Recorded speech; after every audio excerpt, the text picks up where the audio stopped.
There we go. That's me. Connecting the dots, connecting people. I work with vendors and operators and bring them together.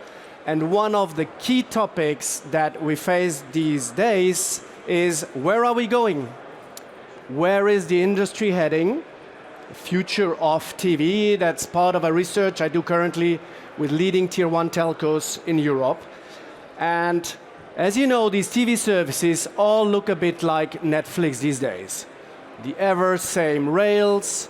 So one of the questions I ask them is, how do you differentiate? How are you, among the sea of content and the sea of operators, how are you the one that stands out? And that's not easy. And the answer is often superior UX. UX, of course, is not just the design on screen. It's everything from getting interest from the subscriber, onboarding the subscriber, keeping them happy, and even change and upsell and exit. How do I keep the customer happy throughout the whole journey? So there's multiple of things that need to go right for the customer to be happy.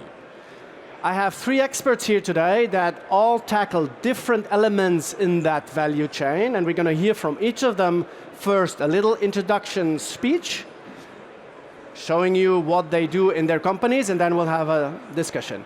First up is Gilles from Kling. He's the CEO. Big applause for Gilles, please.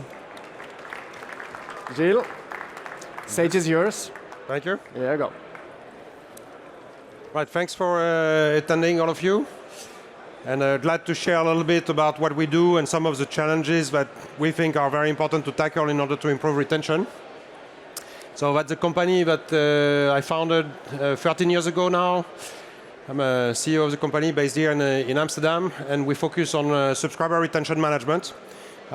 We coined that concept in 2018, and we've been basically building over the years everything required to maximize the subscriber retention. All right. When it comes to retention, why retention is important? It's very important because it helps you maximize your ROI. If you don't have good retention, it will really affect the ROI of the business that you are trying to establish. So we think it's absolutely critical that you have a view on retention, especially if you are on a subscriber-related model. Next to retention, another parameter that is very important and sometimes a little bit overlooked is ARPU, average revenue per user. I hear people saying, oh, just focus on churn and just focus on maximizing retention. Not just, because if the ARPU is too low, then you don't generate enough dollar for the users that you have. So it's very important that you take into consideration these two notions, retention and ARPU, so to build lifetime value for your business. One of the challenges that you face in a typical subscriber journey is associated to the fragmentation of the experience that you get throughout that journey. So if you start typically, typical SVOD service, you would have the identity management and how you register your profile, who they are and what do they plan to do. Then they need to select an offer. It might be like a premium offer, entry offer, ad-supported offer. There might be multiple types of offers, and this is another element that you need to consider, all of this subscriber billing and entitlement. Then that's how they pay. And nowadays, one of the big challenges for any broadcaster is the diversity of the channels. So channels continue to expand. We used to have only web a few years ago. Then came, Apple phone, Google phones. But now you have like Samsung TV, LG TV, Roku, Amazon Prime, and many more. This is definitely a key challenge that you have at the consolidation of the profile related to payment. Potentially, you may have a fast model in parallel that you want to consolidate. And then you have all the online behavior, and I'm sure you'll hear more in a sec from Media Distillery about all of this. How all your users are interacting with your platform, how do they absorb the content. And last but not least, sometimes a bit overlooked, is customer care. How people go and serve themselves. Ideally, when password is lost or the payment is not working or they get an issue on a given device, customer care is very important. What we do at Kling is really to help homogenize these various data silos. We've been working on helping on the subscriber operations. So we deal with the offering management. You know, if you have a TVOD, SVOD, pay-per-view, seasonal pass, how do you set up the various coupons? We support about 60 different couponing solutions. But we actually go further than that. A bit like you would do with an app store, we also handle payments, we handle all compliance aspects, we handle all the tax calculation and tax remittance per country. Very complex to do, especially if you are not used to do it. And last but not least, in operation, we also take care of customer care platforms. We build the full customer care, the content, the FAQs. We generate the videos adapted to your service. We have dedicated chatbots that are automating, of course, the self-servicing part. But we also have a team in Manila, in the Philippines, that would handle this like 2% about the users who do need like physical or human support. Next to that, to properly tackle, let's say, the retention understanding, you need excellent analytics. Now, to the previous point, if your data is siloed in various systems, you will have a hard time to build the models that will give you the visibility required so to build these retention models. But the data is not about just consolidating this into a data lake. It's about data normalization. How do you calculate MRR? How do you calculate churn? How do you see chargebacks and refunds into your churn calculation? These are all these aspects that we've been working on for very long. And thanks to that, we are able now to build great models associated with machine learnings, or nowadays, of course, AI, as we all know. These are some of the operational models. Core, Merchant, and i5, these are the operational models that we support. ChurnIQ is more the data environment that we have, where we build the machine learning models. The AI assistant is something that we've been introducing at IBC this year. You have within your own dashboard your own assistant, and the assistant basically is here to push toward you the relevant insights that are coming up today throughout the platform. Pretty much to conclude on Whois concretely, so it's a multi-tenant platform.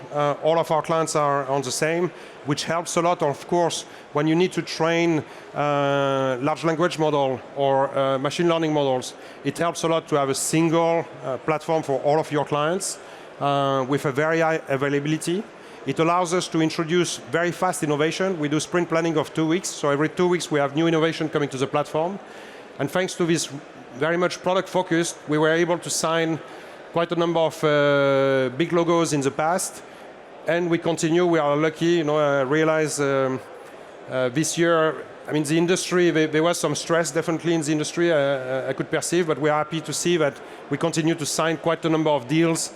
As you can see on this slide here, we have two new ones coming. One Hispanic service in the US, most of you are likely to know, and one very large football-related service that will be globally announced in Q4. Hello, everyone. My name is Martin Prins. I'm the head of product of Media Distillery. Like Klang, we're based in Amsterdam. And to give you a bit of a background, we are a company specialized in improving video viewing experiences. We do this by using artificial intelligence to understand what video content is about. So our whole business is by analyzing video, and we do this on a really large scale. We process thousands of TV channels per day, 50,000 hours of content per day, try to find meaningful information in that content that can be used to improve video viewing experiences. And we really believe this is key for many video services. All video services are fighting over viewer attention. A consumer has 24 hours in a day. They might have 3 hours per day to watch content. You want to make sure that they can find the content they are looking for on your platform, because if they become frustrated, they will search elsewhere.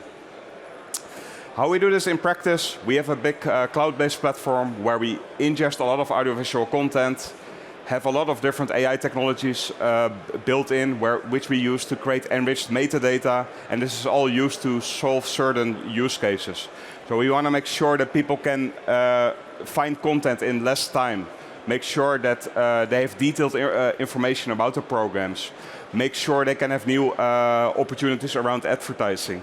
And the most important part of what we do is we analyze everything fully automatically and in real time. That means that when we analyze TV channels, we make our detections now, and within seconds, it can be used by our customers, which are the TV operators, the broadcasters, and direct-to-consumer services, to improve their experiences. To give you an idea about how we help the user journey and how we help in the user experience flow, on the top you see a few target points or touch points where a viewer interacts with a video service, but where they might struggle with finding the content they're looking for. It starts already with a user interface where you show a lot of different content, makes it difficult to decide. So one of the things we do is creating previews that can be automatically played, give the viewer an idea what the content is about, helps them select the content that they want to watch. For many of our TV operator customers, it's about making sure that when people record a program or have time-shifted TV, when they press play, that the program starts actually at that start. A lot of the recordings are based on the EPG guide, but actually in practice the playout deviates from the schedule, which means that when people press play, they see the previous program, they might miss the beginning of the program or see an ad break, and people don't expect it anymore. The viewers nowadays are familiar with Netflix or YouTube type of experience. I press play, I see the content watching, not something else. And big frustration, people not being able to find content. Today there's Formula 1 race. People in the Netherlands are fans of Max Verstappen, but they cannot find the content. They might find the main race, but not the interviews, all the discussions on all the other TV channels. And that's the thing we try to solve by enriching metadata, make sure people can find that content. I want to show two examples of what we do, because it's really about user experience. On the left is an example about the automatically created video previews. So we analyze the video streams, and with our technology, we try to find meaningful snippets of content and create a short teaser clip that's about 30 seconds, 60 seconds long, which can be shown in the UI. And what we all know from Instagram and from YouTube Shorts, having short clips helps the viewer decide what they want to watch. This really helps increase engagement and help viewers pick the right content quicker. A second example is a product where we automatically, you might know this from YouTube, automatically try to identify what are the different topics in a program, such as a sports program. Try to identify where specific topic starts and stops. It could be a match, it could be an analysis, it could be an interview. And we add that as chapter metadata for our customers, which means that viewers now have the possibility in a long-form program, which might be 80 minutes, jump to the parts they care about, or be able to find that content in the search engine, because we provided all this rich metadata. Yeah. My name is Domagoj Bartolic. I work at Unicast. My role is I'm driving a product there. So basically, my task at Unicast is to change how you experience TV.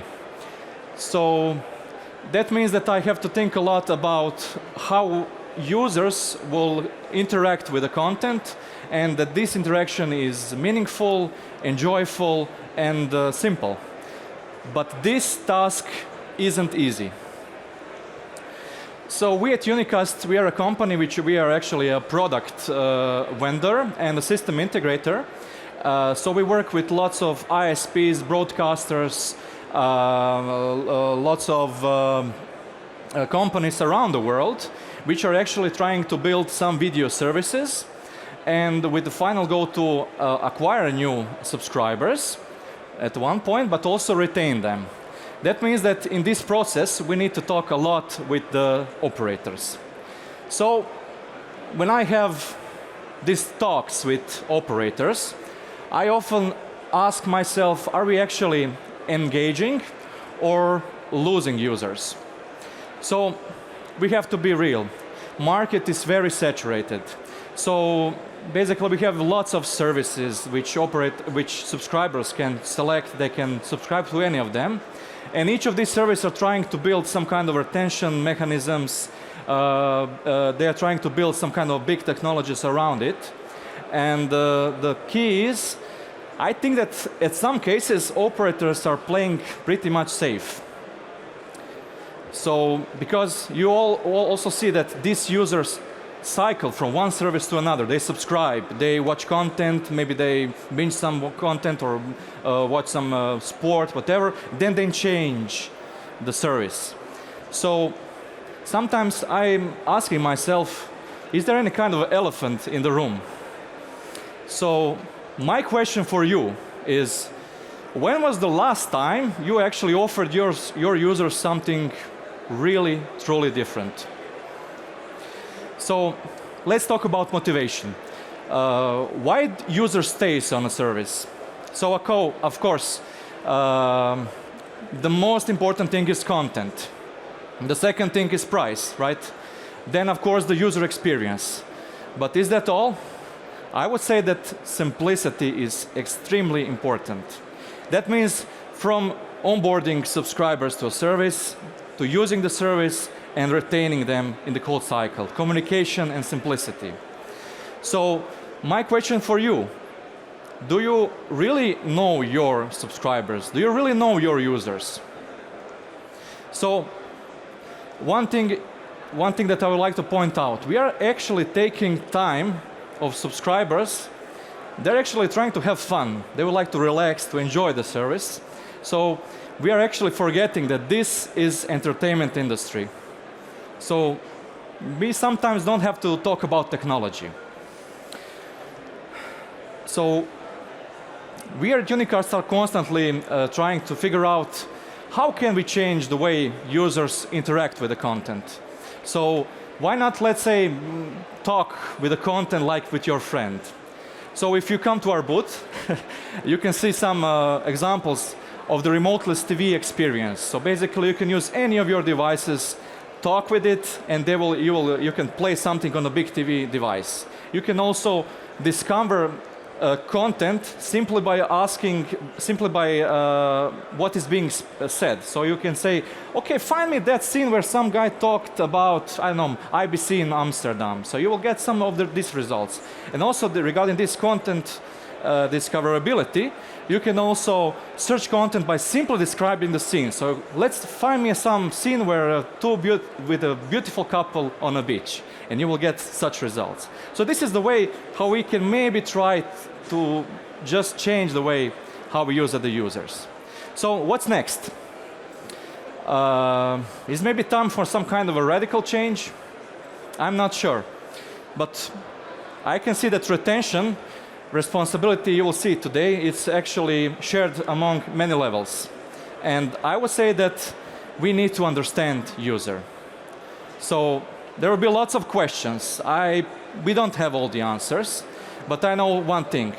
If your user is struggling with onboarding, with application, with, I don't know, remote controller, they're probably already lost. Thank you. Okay, good. So you mentioned, Dom, maybe Jill, if you move a bit forward, then I can also see all of you. Great. Just become a subscriber magnet. Easy, right? Customers come and they stay until the very end. You're working on 5 continents. Yeah. You see a lot of different things. So maybe start with you, Dom. What are the things that work and what's different continent by continent? Yeah. Someone said if you build a product for all, you don't build a product for anyone. Yes, one size fits all, doesn't fit anybody. So basically, I would say that for each continent, for each country, there are specifics. So sometimes it's about the demographics, sometimes it's about maybe some interests of the content. Let's say, so basically when operators start some kind of a service, they always think, what is my target on this? What would I like to achieve? And when we talk about, let's say, global markets, we have these major players. So when you are trying to start some kind of a video service, basically you have to compete with them also. So that is the key. And what we see that on some markets there is a definitely good approach when you actually try to use your local content, when you try to use your, let's say, when you have a local channel lineup. which can actually give you opportunity to differentiate from these global players. That also brings additional point. So if you have, let's say, live specific service, you can also have VODs, but they're often struggling how to actually incorporate VOD within a service. But they're forgetting, I see that they're forgetting that actually they have the content available already on live. So for instance, if you use services like Ketchup, why just not repurpose this content? So basically, we see that there is a good trend that operators are actually trying, okay, there is a possibility to aggregate content within a service. Well, so if you just, let's say, connect with the Netflix or big players, whatever, this is expensive. This is expensive, yes, yeah. it is. But if you already have your local content, and you just repurpose it, you create categories with this your local content, and you automate it, it's pretty much simpler. Yeah. Absolutely right. I mean, we spoke about that study that I'm doing, and I ask all the operators, so what's your strategy? Some say I differentiate by content, because I buy content, but that's less and less if we talk about the big telcos, but they all want to be the super aggregators. Very few that I asked said, I'm already there. It's tough to be a super aggregator, and it's expensive. Yes. So I'll just go along, Martin, you also work with many of the who is who in our industry. What are the things you see that works for them that really allows them to differentiate the user experience? I think it's important indeed. It's about having the content and making sure that you are the interface to that content, because the consumers have so many services to choose from. You want to make sure you keep them in your platform, and that's also about, I think, using an asset which all TV operators have. It's the customer intimacy, but also all these live channels that they can repurpose for catch-up and replay, but where they often, what we see, miss the metadata. And that's what we, for instance, last year did with Liberty Global. We did a POC around allowing viewers to follow their favorite sports teams, clubs, or athletes. And there we really tested the concept where people said, I'm a fan of the Premier League or from Chelsea, I subscribe, and we automatically detected all the content related to Chelsea or to the Premier League, showed it to them, and they watched it. And the quite interesting part, this was not the content that they already knew existed, like the main match on the Premier League. They know that's there. It's about the shoulder content, the content around the main event. This is the interviews, this is the talk shows, this is all the other content on the platform that people had no idea of. And the quite interesting thing that a lot of people, we tested this with 300 people in the Netherlands, and they really said, yeah, hey, I now see content I was not aware that's on the platform. And actually I watch content on a channel that I normally don't watch.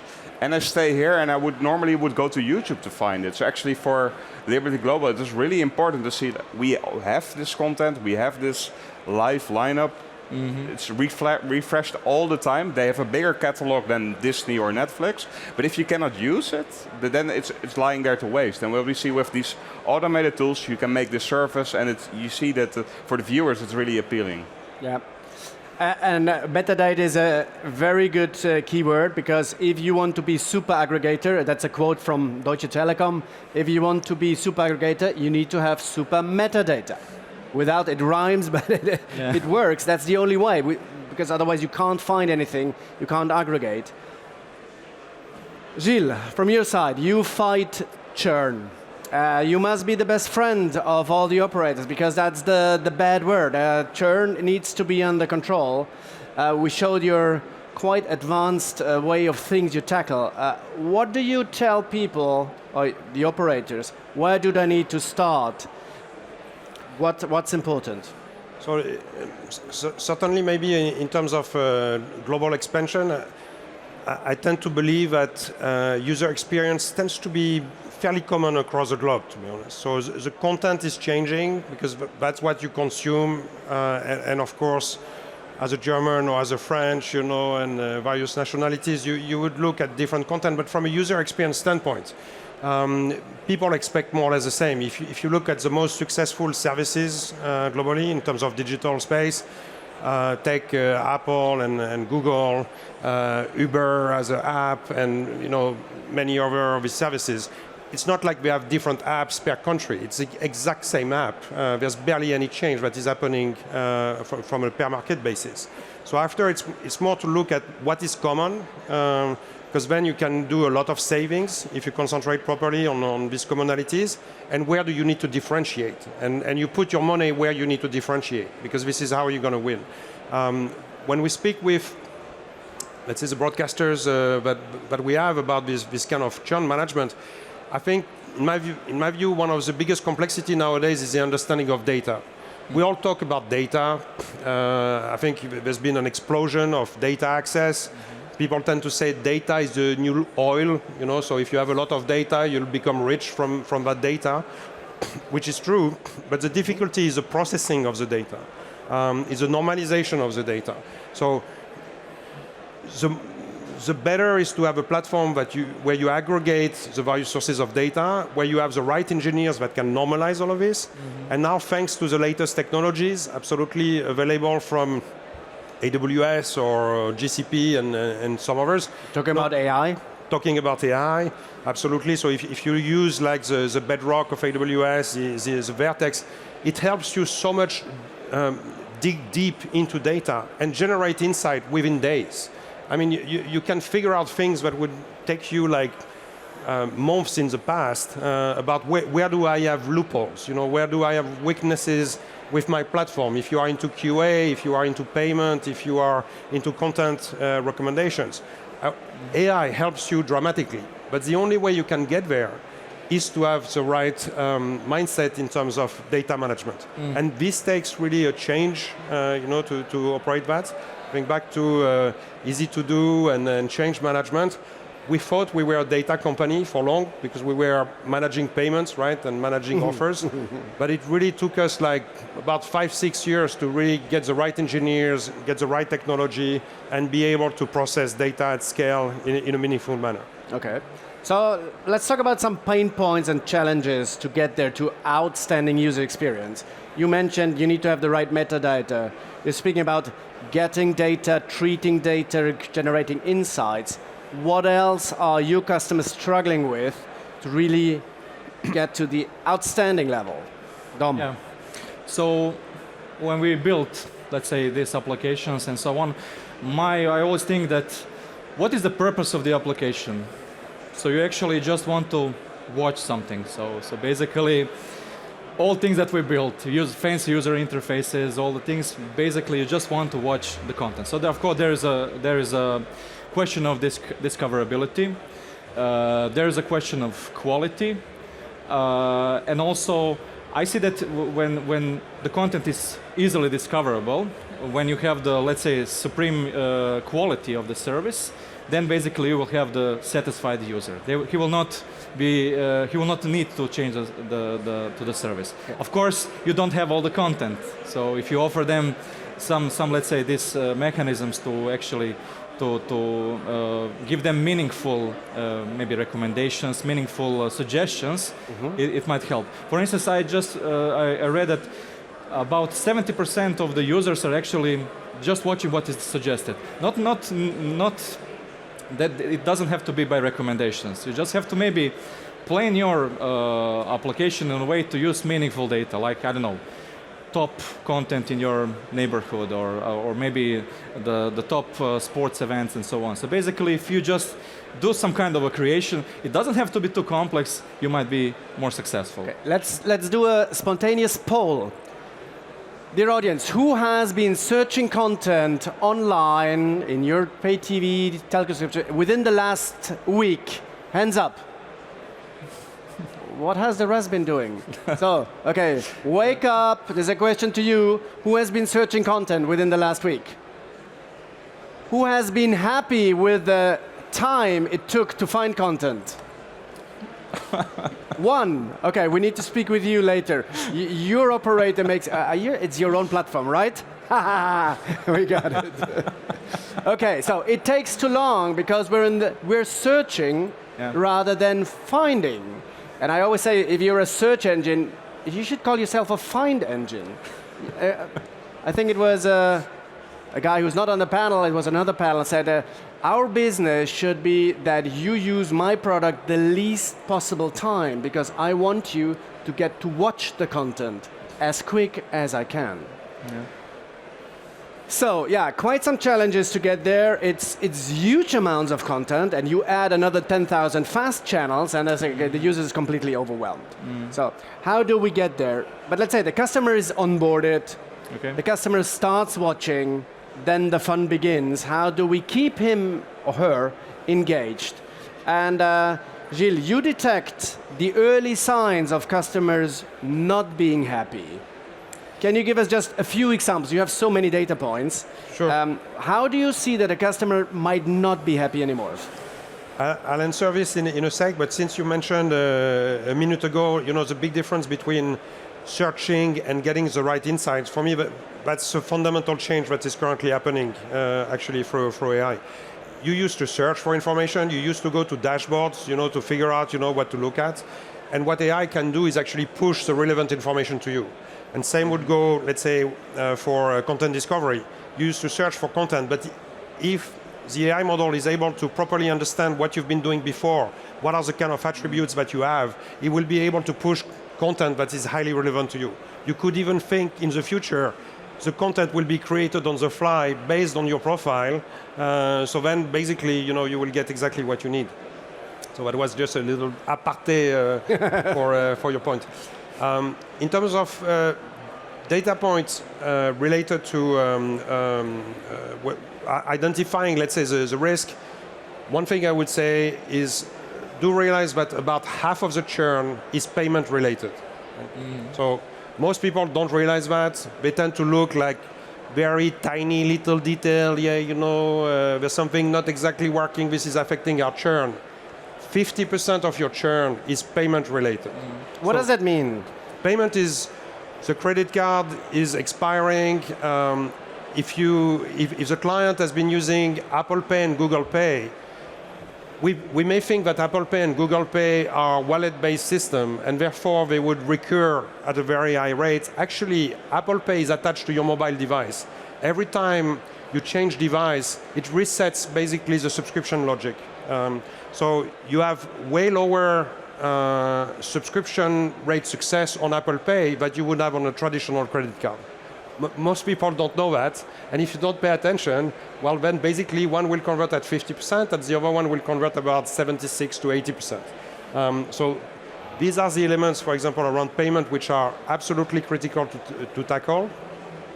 Next to that, everything related to the consumption is very key. It's a bit related to the content discovery, but how often people are coming, how long are they viewing, did they have buffering rate? We tend to say it's always better to have someone that is coming 10 times a month for 10 minutes than one time for 100 minutes. One time 100 minutes is more or less one movie, right? But 10 times, if he came 10 times, it's excellent. No, he might just be coming for 10 minutes, but that's good because he's still engaged. So monitor this type of engagement parameters, correlate them with payment, correlate them with satisfaction also, your customer care activities, and then it should give you a very good view of what is likely to happen with your subscribers. So it's customers that are engaged often, even for short term, they're engaged. It means they're happy and they're consuming content multiple times rather than, Absolutely. oh yeah, I just watched this one game and then 2 months I do nothing, or I watch the news. Exactly. If I can add to it, because you make an interesting point, is that indeed you might want to have shorter sessions, but more often than one. And we see this the same, that we provide now this chaptering, so we might have like a news broadcast where people might only be interested in 5 minutes out of half an hour. And you might think from a broadcaster, yeah, but people should be watching the entire show. But from a consumer perspective, they have seen the news cycle the entire day. They might only be interested in that part and be happier with it, because then they can spend the time watching other content. So it's actually, the paradox is we also enable shorter viewing, but it also makes sure that what people are doing anyway, is searching for the content, we get that out of the system. And that improves the engagement for our customers. So we talked about searching and finding. What if I don't want to be engaged, I want to be entertained? So the lean back experience. Yeah. Are we forgetting that? Because we always talk about it, the user has to do that, I need to define that I love volleyball and skiing, and then the results will come in. What are we just stupid zapping? By the way, the equivalent of zapping on the phone is swiping. Yeah, swiping, yeah. Our kids are zapping when they do this. So, Yes. where is the lean back experience and all that? I tend to miss it. So for me, the most important, what we say, user experience is important, and it's always a combination, lean back, lean forward. It should not start with search, definitely not. But you should have search as a capability. But what we also try to do is, what Ajey already mentioned, with AI you can do a lot of things. We can detect trending content and automatically show it to you and make it play. We can make automated playlists based on a theme you're interested in, based on previous viewing. So there are a lot of ways where you can do it. And also what I showed with the previews, part of the success of Instagram and YouTube is just the automatic playing and having that engagement. I think we still need to figure out how this fits in the big living room where people might have different consumption patterns. But I think these are merging.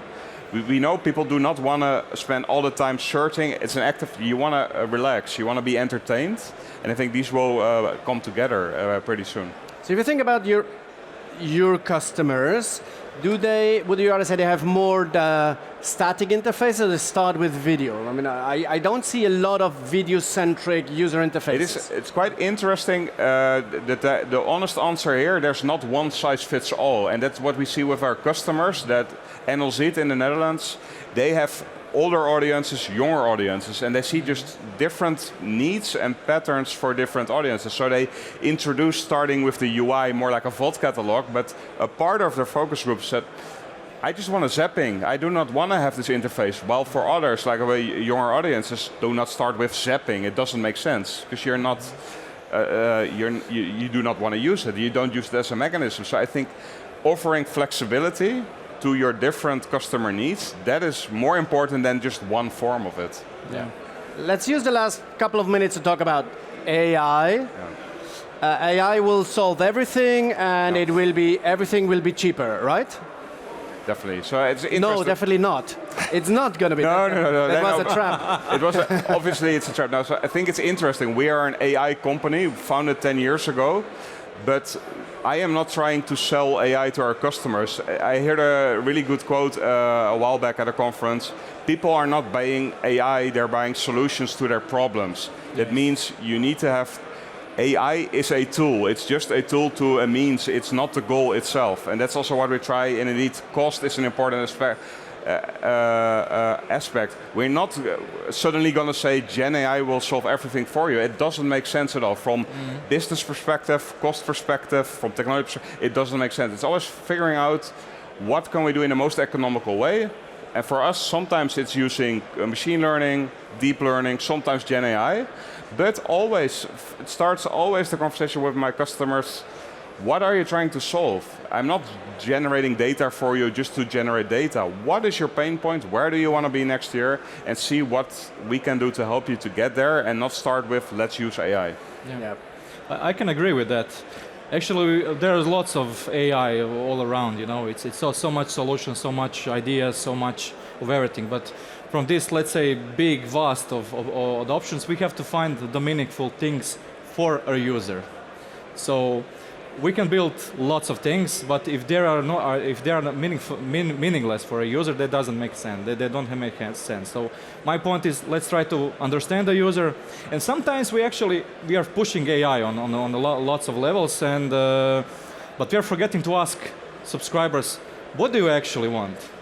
So we prepare everything, we automate everything, but we actually talk with our subscribers and users to see what is actually happening? Sometimes maybe the problem isn't in this techie stuff, maybe it's something else. So we just have to talk with the users, understand them, and offer the value. But and AI will definitely help.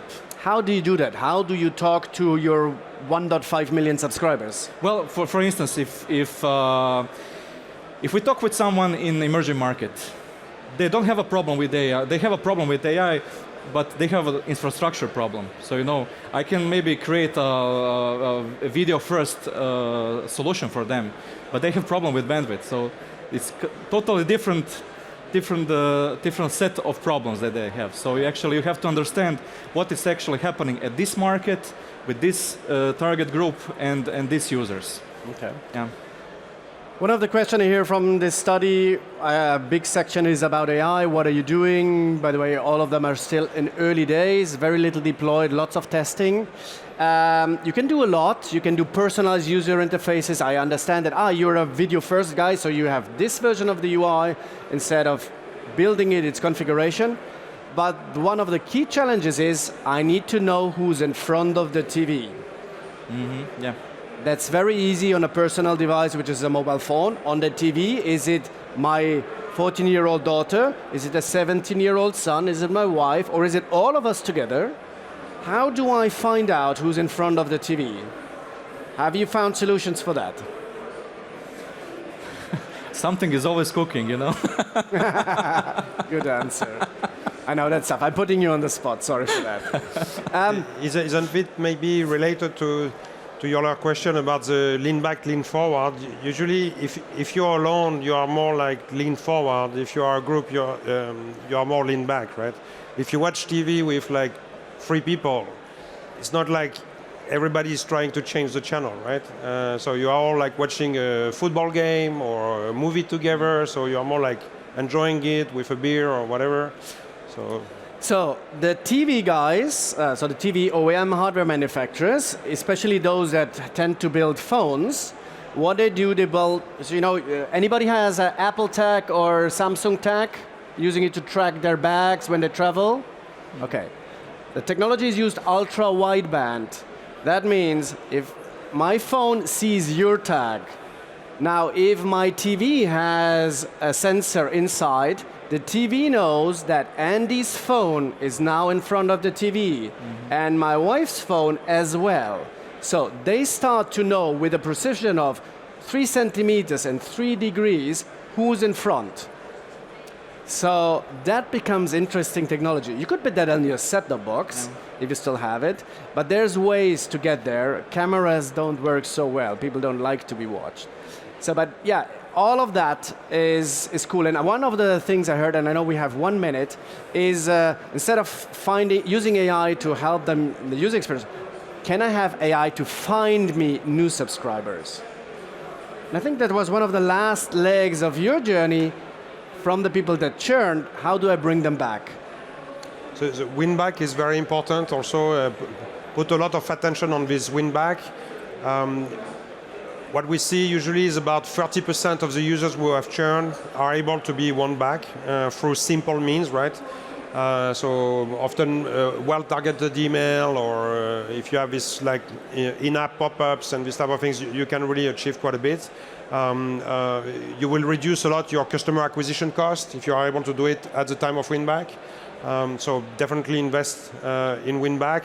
All the cancellation journeys also is a key area at the moment to look at. So when you go to a given service and you say, I want to cancel, and well, nowadays they make it a bit difficult for you to cancel, but it works. But the truth of the matter, this works. To ask a few questions, to prompt the users to say, okay, if I give you like a certain percentage of reduction, is it worth it? Did you know that there's new show coming and you like this new show in the past? So are you interested to stay a bit longer? So make sure that you cover well also these kind of moments of cancellation. Yeah. So you see, we could continue the discussion for another hour or even 5. Big applause to our panelists here. We're running out of time now. Go see them at their booths. You still have today and tomorrow. Unicast, Media Celery, Kling, thank you for being here. Have a great rest of the show.